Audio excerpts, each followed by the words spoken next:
Hey everybody, I'm back. So, a little bit of news today. Over the weekend, and the week leading up to the weekend, Ukraine has said this one energy station I think out of their 6 power plants operating, 5 of them were hit. 5 of them were hit, leaving countless Ukrainians without power. And on top of it all, it'll take roughly 18 months to fix it. 18 months, that's a year and a half. And here we are trying to tell Ukraine, don't hit their energy sector. Why? Again, unpopular opinion. Why should they stop? Russia has no problem hitting their infrastructure, and let's not forget that it is the energy sector that is funding their war. I don't see the problem here, guys. So, that's countless Ukrainians without power. 18 months to fix it. Probably would have been less than that if, a certain political faction of the Republican Party didn't halt the aid. You still think it's doing nothing, Donald? Yeah, I'm going to call him out. I'm calling him out right now. Donald Trump is the sole reason why the aid is not getting over there. Now, we also know about 2 weeks ago, or approaching 2 weeks, there was that concert attack in Moscow. Well, now, hey, guess what? Another country just came out and said, we tried to warn these guys. And it was, I can guarantee you, it's the last place almost anybody would have suspected.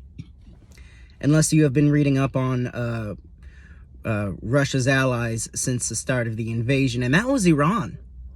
Iran, of all places, tried to warn them. Now again, if this was the United States and we got a warning from Iran, I'm not sure if we would have taken it seriously either. Because remember, Iran funds a lot of terrorist groups. Look at the Houthis down there. They're funding them. But again, so besides the United States, and to a certain extent, the FSB, the Russian Secret Service over there, Iran tried to warn Putin, and he ignored that too. It's not looking very good for him. It's not. This war has cost billions of dollars, or at the very least, millions of dollars worth of equipment has been lost. And that's just not, and that's not taking into account the amount of senior military officials that have been erased since this conflict. Numerous generals, colonels, lieutenant colonels, majors. That experience that they have is invaluable. You can't place a value on knowledge, and especially military knowledge. Remember, we all believed for years that Russia was the second best military in the world, and I was one of them. I believed it. And now here we are, 2 years later, Ukraine is still fighting. There have been reports that, okay, we passed the spending bill. Speaker of the House Johnson might actually end up discussing about Ukraine. And I hope he does. They need that aid. We need to stop totalitarian leaders. Putin grossly overestimated how divided the West is.